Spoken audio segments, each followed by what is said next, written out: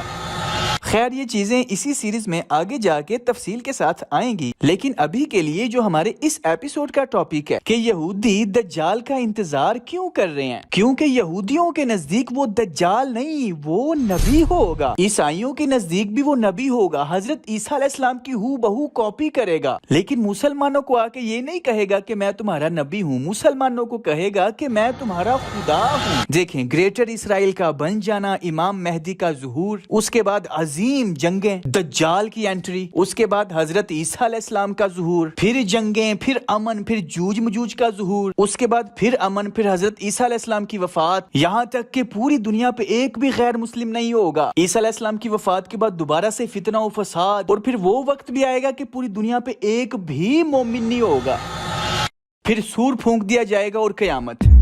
یہ جو میں نے آپ کو ایک لائن کے اندر واقعات بتائے ہیں، یہ آپ کو اس سیریز میں ترتیب اور تفصیل کے ساتھ بتائے جائیں گے۔ میں بذات خود اس سیریز کے لیے بہت ایکسائٹیڈ ہوں، کیونکہ پچھلے 2 سالوں سے اس ٹاپک کے اوپر میں نے کافی کتابیں اکٹھی کی ہیں، کافی کنٹینٹ کنزیوم کیا ہے۔ یہ جو کچھ آج کل ہو رہا ہے، جو کچھ یہودی کر رہے ہیں، جو کچھ انسان کر رہے ہیں، جو کچھ جنات کر رہے ہیں، یہ کوئی اتفاق نہیں ہے، ہمیں شروع سے سمجھنا ہوگا۔ آدم علیہ السلام سے پہلے the first conqueror of the world عزازیل، اور اللہ کا پہلا خلیفہ آدم علیہ السلام، عزازیل ورسس آدم، پہلی دشمنی۔ تو نیکسٹ ایپیسوڈ کا انتظار کریں، کیونکہ ہم نیکسٹ ایپیسوڈ میں شروع سے شروع کریں گے۔